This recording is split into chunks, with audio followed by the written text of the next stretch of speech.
Hello welcome जय हिंद प्यारे दोस्तों फॉर्मेटिव स्टडी में आपका स्वागत है। आज इस वीडियो लेक्चर में देखिए हम मैथ पढ़ रहे थे। इससे पहले हमने मैथ का एक टेस्ट किया था, ठीक है। और आज ये मैथ का देखिए पार्ट 2 है, ठीक है। हम देखिए मैथ की देखिए इंपॉर्टेंट क्वेश्चन की सीरीज लेकर चल रहे हैं, जिससे कि आपको देखिए हम टारगेट लेकर चल रहे हैं कि 25 में 25, ठीक है।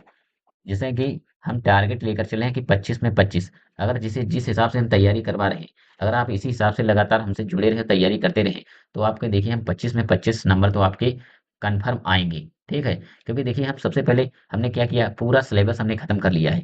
यानी हमने देखिए मैथ का पूरा सिलेबस कंप्लीट कर लिया है। और इसके बाद देखिए हम कर रहे हैं कि मैथ का जितने ऑब्जेक्टिव क्वेश्चन है और जितने सारे ये मोस्ट इंपॉर्टेंट जो आए हुए, ये सारा इनका देखिए हम अच्छे से रिवीजन करवा देंगे, ठीक है। जो क्लासेस 3-4 क्लासेस जो लगेंगी, ये सारे क्वेश्चन हम रिवीजन करवा देंगे। और इससे बाहर आपका एक क्वेश्चन नहीं जाएगा। देखिए ऑब्जेक्टिव के 5 क्वेश्चन आते हैं। देखिए हम इतने क्वेश्चन ऑब्जेक्टिव के करा देंगे कि इन्हीं में से आपको 5, इसी में से 5 आ जाएंगे। इससे बाहर आपको पढ़ने की जरूरत नहीं पड़ेगी। जब देखिए आपका ऑब्जेक्टिव कंप्लीट हो जाएगा, पकड़ बन जाएगी आपकी ऑब्जेक्टिव पर, तो यानी आपके 5 नंबर सबसे अच्छे कन्फर्म हो गए।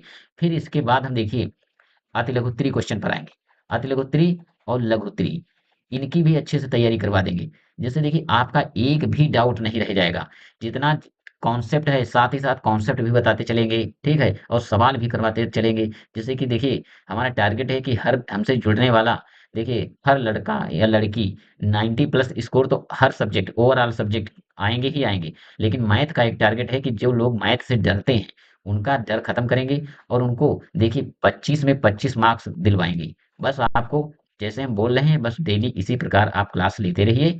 बस आपको क्लास को स्किप नहीं करनी है, डेली डेली देखिए, ना ही गैप लेना है कि एक दिन छोड़ दी 2 दिन बाद देख रहे हैं। क्योंकि आपको इसी प्रकार अगर आप गैप करते रहें, तो थोड़ा आपको जैसे पेपर का समय जब आएगा, तो आप सोचेंगे कि लाओ एक साथ सब कवर कर लें, तो आप ऐसा नहीं कर पाएंगे।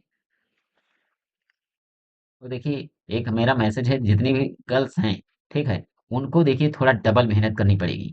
वो देखिए सब सब्जेक्ट की अपेक्षा आपको मैथ में सबसे ज्यादा मेहनत करनी है, जिससे कि आप लोगों के अच्छे से अच्छे मार्क्स आ सके, ठीक है। क्योंकि देखिए आपको, जब आप, क्योंकि लड़कियों का क्या होता है कि बहुत पहले वो लोग जैसे 8 के बाद ही मैथ छोड़ देती हैं। कुछ लड़कियां ऐसी होती हैं जैसे उनका मैथ जैसे वीक है, तो क्या 8 के बाद ग्रह विज्ञान ले लेती हैं, यानी होम साइंस ले लेती हैं, जिससे उनका मैथ क्या है, कमजोर हो जाता है।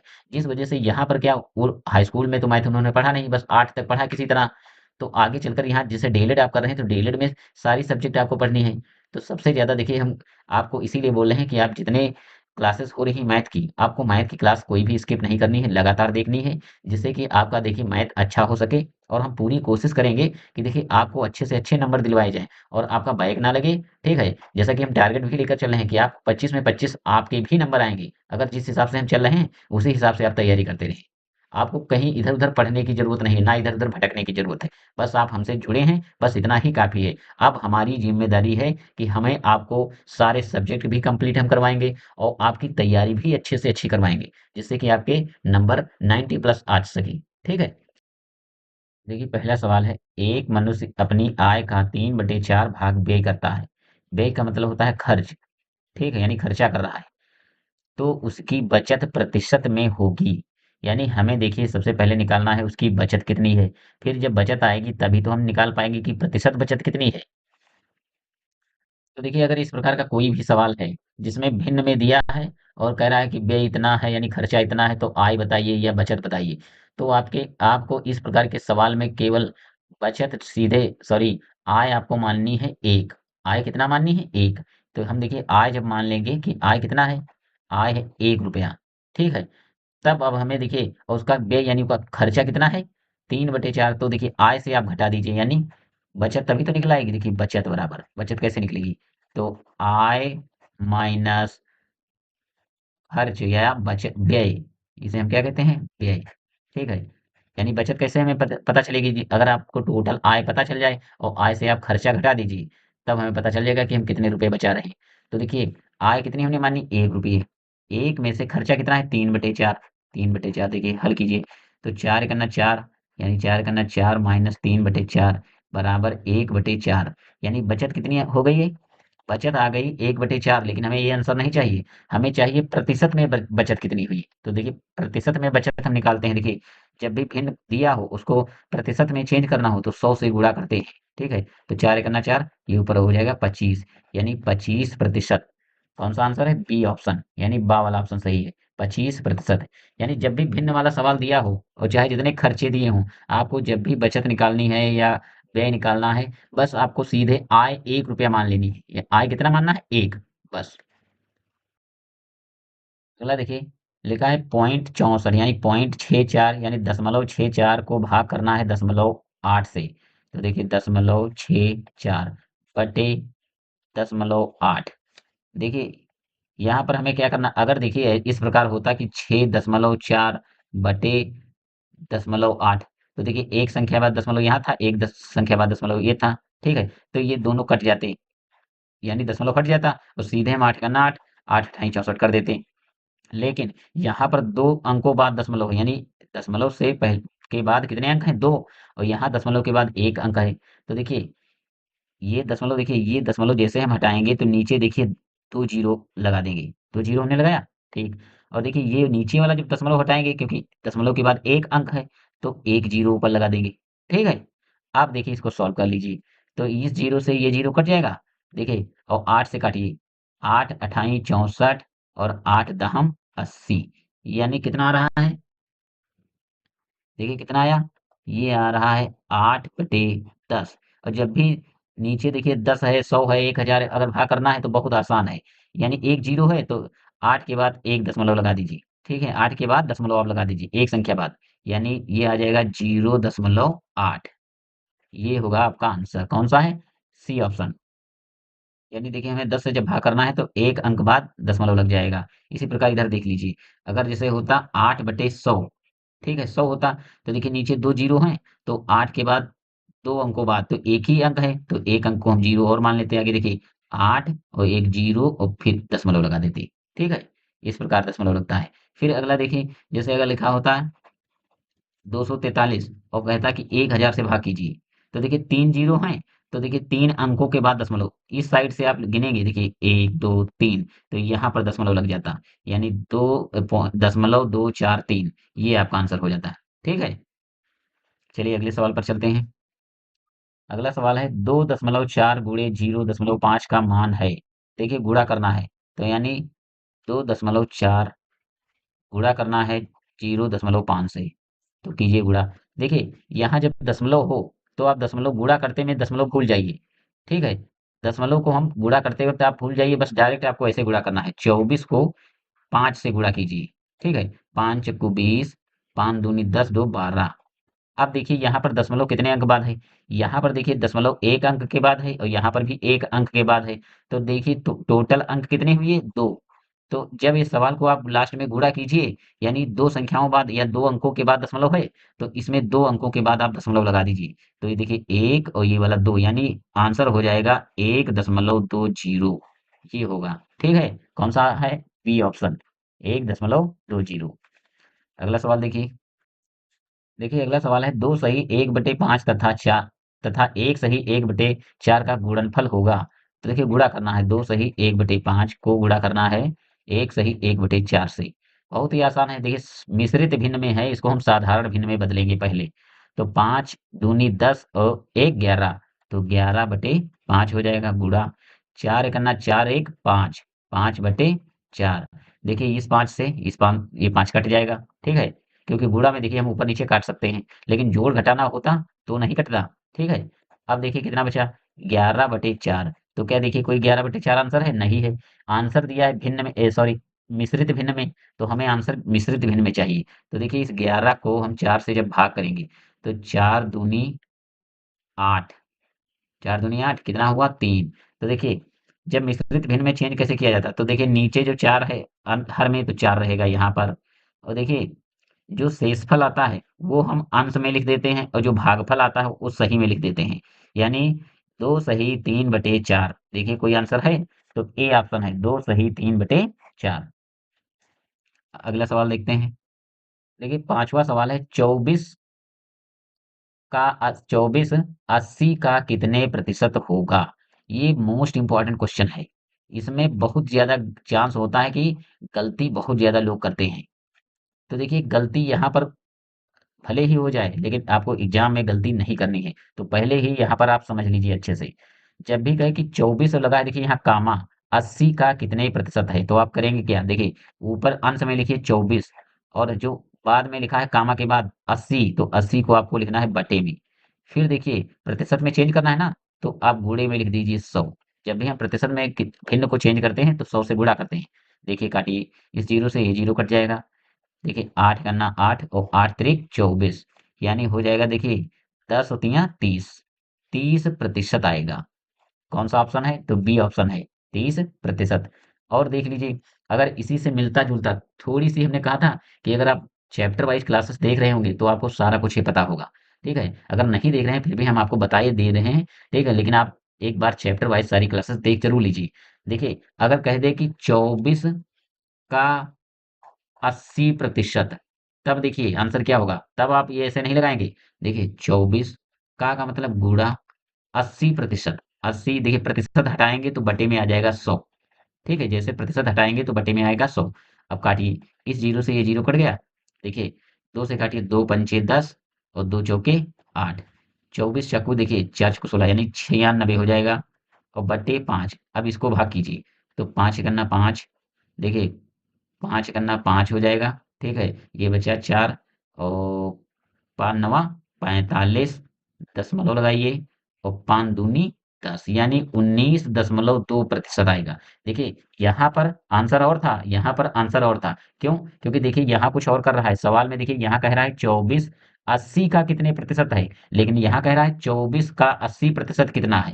ठीक है, तो सवाल को देखिए ध्यान से समझिए, क्योंकि अगर पेपर में ऐसे ही भाषा का खेल होता है जिससे क्वेश्चन आपका गलत हो जाता है।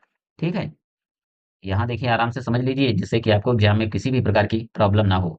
ठीक है, और आप अच्छे से अच्छे मार्क्स लेकर आएँ। देखिए, छठा सवाल है, कौन सा जोड़ा एक दूसरे का व्युत्क्रम है?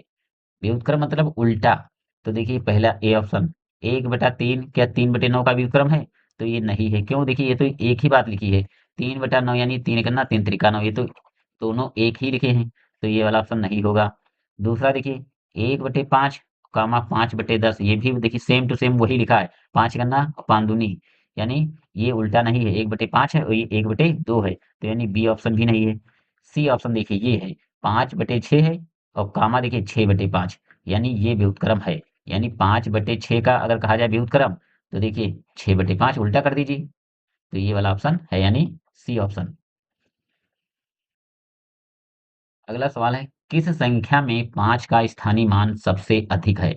मोस्ट इंपॉर्टेंट क्वेश्चन है ये। देखिए, हर बार परीक्षा में इससे कोई देखिए संख्याएं बस बदलती हैं, लेकिन एक ना एक क्वेश्चन पूछा जाता है स्थानीय मान का। वो भी कौन सा? दशमलव वाली संख्या का। देखिए, आप अगर बिना दशमलव वाली संख्या है तो आप जानते हैं बहुत आसान होता है, सरल है। लेकिन जो दशमलव वाली संख्या का स्थानीय मान कैसे निकाला जाता है, ये सारा कुछ देखिए हम चैप्टर वाइज जब पढ़ रहे थे वहां हमने सारा कुछ बताया है आपको। ठीक है, तो देखिए, इसमें देखिए सवाल थोड़ा-सा लेंदी है, क्यों? क्योंकि हमें इसमें पता कर सबका वो स्थानीय मान निकालना पड़ेगा, तभी जाकर हम बता सकते हैं कि किसका जो स्थानीय मान सबसे अधिक है। तो देखिए, हम पहले का निकालते हैं। तो देखिए, हम क्योंकि इसमें हमें केवल 5 का निकालना है, तो हम केवल 5 पर फोकस करेंगे। तो देखिए 5, देखिए दशमलव का कैसे निकालते हैं? यहाँ पर देखिए दशमलव के बाद कितने अंक के बाद ये 5 है, तो यानी 2 अंक के बाद है, तो 100 से गुणा हो जाएगा, सॉरी भाग हो जाएगा। देखिए, जब दशमलव वाली संख्या नहीं होती है तो गुणा करते हैं, लेकिन यहाँ देखिए दशमलव वाली संख्या का हम निकाल रहे हैं स्थानीय मान, तो हम भाग करेंगे। ठीक है, यानी अगर देखिए 1 पर होता, ठीक 1 का हमें स्थानीय मान निकालना होता तो हम 10 से भाग करते। अगर देखिए 5 का करना है तो हम देखिए 100 से भाग कर रहे हैं। अगर निकालना होता 9 का स्थानीय मान, तो देखिए 9 बटे 1000 करते। ठीक है, यानी अगर दशमलव के बाद एक इसका निकालना होता तो 10 से भाग, 5 का निकालना है तो 100 से भाग, अगर तीसरे अंक का निकालना है 9 का, तो 1000 से भाग। ठीक है, तो हमें केवल मतलब है 5 से, तो यहाँ हम देखिए 5 से भाग करेंगे तो ये आ जाएगा देखिए 100 है, यानी 0.05, एक तो ये आएगा। अगला देखिए, पी का निकालिए। तो देखिए इसमें हम दशमलव के कितने बाद 5 है, कितने अंक के बाद है, तो देखिए 1 2 3, यानी हम 1000 से भाग करेंगे। कितने से भाग करेंगे? 1000 से। तो ये देखिए आ जाएगा 5 के बाद हम देखिए कितने अंकों के बाद दशमलव लगाएंगे, तो देखिए 5 लिखिए पहले, 5 फिर 0 फिर एक और 0, 3 अंकों के बाद, क्योंकि नीचे 3 जीरो है ना, तो हम 3 अंकों के बाद दशमलव लगा देंगे। ठीक है, यानी एक तो ये आया।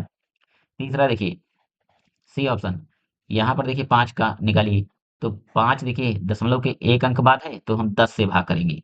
जब हम 10 से भाग करेंगे इसको तो ये आ जाएगा 0.5। ठीक है। अब देखिए डी ऑप्शन देखिए, तो इसमें देखिए 5 का निकालना है तो 5 बटे 2 अंकों के बाद 5 है तो देखिए 100 से भाग हो जाएगा। यानी जो ये भी आ जाएगा 0.05। तो देखिए डी ऑप्शन और ए ऑप्शन एक जैसा है तो ये तो बिल्कुल देखिए इसका 0.5। अब इन चारों में हमें चेक करना है कि सबसे बड़ा कौन है। तो देखिए सबसे बड़ा है 0.5। इसमें देखिए सबसे बड़ा कौन है 0.5। तो यानी सी ऑप्शन सही होगा, यानी सा वाला ऑप्शन सही होगा।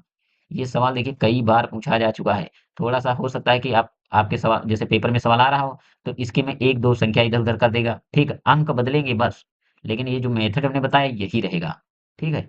लेकिन अगर देखिए दशमलव संख्या ना होती, ऐसे निकालना होता जैसे कहे 3 5 6, 5 का स्थानीय मान, तो देखिए 5 5 लिखिए, इसके बाद देखिए कितने अंक हैं 2, 1 अंक है तो एक जीरो लगा दीजिए, यानी मतलब 1 से गुणा 10 से गुणा हुआ है बस।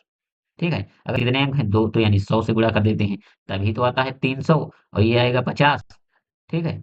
यानी जो अगर दशमलव वाली संख्या नहीं है तो उसमें हम गुणा करते हैं, लेकिन अगर दशमलव संख्या का स्थानीय मान निकालना है तो हमें भाग करना होगा। अगर दशमलव के 1 अंक के बाद है तो हम 10 से भाग करेंगे, 2 अंक बाद है तो 100 से, अगर 3 अंक बाद है तो 1000 से। ठीक है। चलिए अगले सवाल पर आते हैं। सवाल है 8वां। दो संख्याओं का मासा 16 तथा उनका गुणनफल 6400 है, तो उनका लासा ज्ञात कीजिए। देखिए हमने फार्मूला एक बताया था कि देखिए एलसीएम गुणे एचसीएफ, जो भी दिया हो इस फार्मूले में रख दीजिए, आसानी से आ जाएगा। पहली संख्या गुणे दूसरी संख्या, देखिए तो क्या क्या दिया है, तो मासा दिया है यानी एलसीएम हमें निकालना है, गुणे एचसीएफ दिया है 16, और दोनों संख्याओं का गुणनफल देखिए, दो संख्याओं का मासा 16 तथा उनका गुणनफल, यानी किनका गुणनफल, दो संख्याओं का। तो दो संख्याओं का गुणनफल की जगह पर हम देखिए पहली संख्या गुणे दूसरी संख्या, ये गुणनफल दिया है 6400 तो यहाँ लिख देंगे हम 6400। ठीक है। अब देखिए डिवाइड कर लीजिए, तो एलसीएम को इस साइड रखेंगे जहां हम 6400 लिखेंगे, और ये जो 16 गुणे में है तो इस साइड जाएगा तो बटे में हो जाएगा, तो ये हो जाएगा बटे में। 16 एकन्ना 16, 16 चौके 64, यानी ये हो जाएगा एलसीएम 400। कौन सा ऑप्शन सही है? तो देखिए पहला ही ऑप्शन सही है, ए वाला 400 उत्तर आएगा। ठीक है। ये आपको फार्मूला देखिए याद रखिए, जो भी दिया हो बस इसी में लिख दीजिए, और जो मिल आपको जो भी ज्ञात करना होगा वो आराम से आ जाएगा। चलिए अगला सवाल देखते हैं। 9वां सवाल है, 25% का दशमलव में बदलने पर मान होगा। यानी हम 25% को अगर बदल रहे हैं तो दशमलव में मान बताइए। तो पहले हम देखिए 25, ये देखिए प्रतिशत है तो प्रतिशत जैसे हटेगा, प्रतिशत को हटाइए तो बटे में 100 आ जाएगा, यानी बटे में क्या आ जाता है 100। भाग करिए, तो जब भी देखिए नीचे देखिए 100 है, 10 है या 1000 भाग करना है तो बहुत आसान है।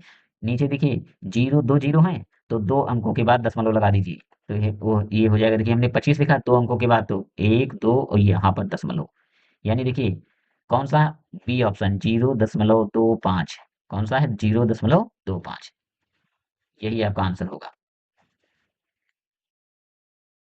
अगला सवाल देखिए, ए प्लस बी गुणे ए माइनस बी का मान होगा।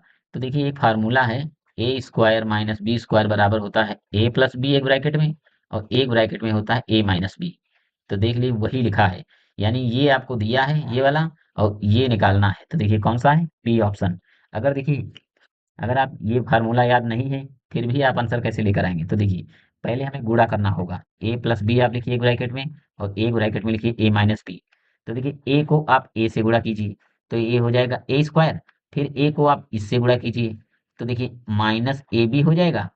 अब इस बी को देखिए इससे गुणा कीजिए तो ये देखिए प्लस ए बी हो जाएगा। फिर देखिए इस बी को आप बी से गुणा कीजिए तो माइनस बी स्क्वायर हो जाएगा। देखिए कौन कौन कट रहा है, तो ये वाला कट जाएगा, ए स्क्वायर माइनस बी स्क्वायर, वही आंसर आ गया। ठीक है। अगर फार्मूला याद है तो आप आसानी से कर सकते हैं, नहीं याद है तो आप गुणा कर लीजिए, फिर भी वही आंसर आएगा। ठीक है। चलिए अगले सवाल पर चलते हैं। 11वां सवाल है, 3/2 का गुणात्मक प्रतिलोम। जब भी कहे गुणात्मक प्रतिलोम तो बस आपको दर्जा पलट देना है। जैसे लिखा है 3/2, इसका गुणात्मक प्रतिलोम क्या होगा, तो 2/3, बस यही आंसर है। तो देखिए कौन सा ऑप्शन, बी ऑप्शन। इसी प्रकार देखिए कह दे कि ए का गुणात्मक प्रतिलोम तो होता है 1/a, यानी जैसे कहे 2 का गुणात्मक प्रतिलोम तो देखिए 1/2, कहे 3 का गुणात्मक प्रतिलोम तो 1/3। ठीक है, यानी गुणात्मक प्रतिलोम होता क्या है। आपको अगर चेक करना है कि आपने अगर सवाल लगाया है पेपर में और देखिए गुणात्मक प्रतिलोम सही है या गलत, तो देखिए कैसे चेक करेंगे। जैसे कहा है 3/2 का गुणात्मक प्रतिलोम कितना हमने निकाला, 2/3, यानी उल्टा कर दिया 2/3। इसको आपस में गुणा करिए, अगर एक आंसर आ रहा है तो समझ लीजिए आपका सही है। देखिए इस 2 से ये 2 कट जाएगा, 3 से 3 कट जाएगा, यानी एक आ रहा है। ठीक है, एक आ रहा है, यानी ये सही है। तो यानी गुणात्मक प्रतिलोम क्या होता है, एक होता है। उस संख्या का अगर जिस गुणात्मक प्रतिलोम आप करेंगे और आपस में गुणा करेंगे तो एक आएगा। ठीक है, चलिए अगला सवाल देखते हैं। और देखिए साथ ही इसमें समझ लीजिए आप योगात्मक प्रतिलोम, योगात्मक भी इंपॉर्टेंट बहुत है। योगात्मक प्रतिलोम, तो ये क्या होता है। जैसे कहे कि 3/2 का योगात्मक प्रतिलोम तो देखिए क्या आएगा, -3/2। बस माइनस लग जाएगा। ठीक है, लेकिन दर्जा नहीं पलटेगा। गुणा में देखिए हम व्युत्क्रम कर देते हैं, लेकिन योगात्मक प्रतिलोम में व्युत्क्रम नहीं, केवल माइनस लगा देते हैं। जैसे कहा जाए कि -2 का योगात्मक प्रतिलोम तो देखिए -2 का +2 हो जाएगा, यानी 2 हो जाएगा। क्यों, तो देखिए ये -2 तो पहले से 2 था ही, लेकिन हमें जब योगात्मक प्रतिलोम निकालते हैं तो हम माइनस से फिर गुणा कर देते हैं, तो यानी -2 तो था ही और उसको देखिए बाहर फिर माइनस से गुणा किया, तो ये कितना होगा, माइनस माइनस प्लस यानी 2 आएगा। ठीक है, एक बार और यहाँ समझिए। कहा जाए कि -4 का योगात्मक प्रतिलोम, तो -4 का देखिए बस आपको क्या करना है, माइनस लिखिए और फिर -4 लिखिए। बस देखिए क्या होगा, माइनस माइनस प्लस, ये हो गया 4, यानी योगात्मक प्रतिलोम कितना आएगा, 4। अगर कहा जाए केवल 4 का योगात्मक प्रतिलोम तो आएगा -4। ठीक है, देखिए अगला सवाल है, 8a-3b plus 3a plus 3b का मान होगा। तो देखिए 8a-3b, ठीक है, प्लस लगा है तो ब्रैकेट खुल जाएगा, चिन्ह परिवर्तन नहीं होंगे। 3a प्लस 3b आपस में देखिए कौन जुड़ने वाला है, तो 8a और 3a, 8 3 11a। देखिए यहाँ है माइनस का 3b और यहाँ है प्लस का 3b, तो 3b से 3b निकल जाएंगे तो 0 बचेगा, यानी इसको काट दीजिए। तो केवल उत्तर आएगा 11a। कौन सा ऑप्शन है, सी ऑप्शन। ठीक है, देखिए आज के क्लास को हम यहीं तक रखते हैं। ठीक है, और आज के जितने सवाल हमने किए आप अच्छे से रिवीजन कीजिए, और साथ ही साथ देखिए हमने इसके साथ कॉन्सेप्ट भी बताया है, जिससे कि आपका रिवीजन भी होता चले। जैसे आपने थ्योरी नहीं पढ़ी है, ठीक है, तो थोड़ा थोड़ा करके हम थ्योरी भी बताते चलते हैं, जिससे कि आपको समझने में काफ़ी आसानी हो रही होगी। और देखिए आप बस इसी तरह हमसे जुड़े रहिए, हम आपकी इतनी अच्छी तैयारी करवा देंगे कि आपका देखिए 25 में 25 मार्क्स बहुत आसानी से आएगा। ठीक है, तो बस आपको क्या करना है, इसी हिसाब से जुड़े रहना है, लगातार क्लासेस देखनी है, क्योंकि देखिए हम रिवीजन मैथ का करवा रहे हैं, तो आप देखिए मैथ पर सबसे ज़्यादा मेहनत आपको करनी है, तभी जाकर आप इतने नंबर ला सकते हैं। ठीक है, तो मिलते हैं नेक्स्ट क्लास में, तब तक के लिए जय हिंद।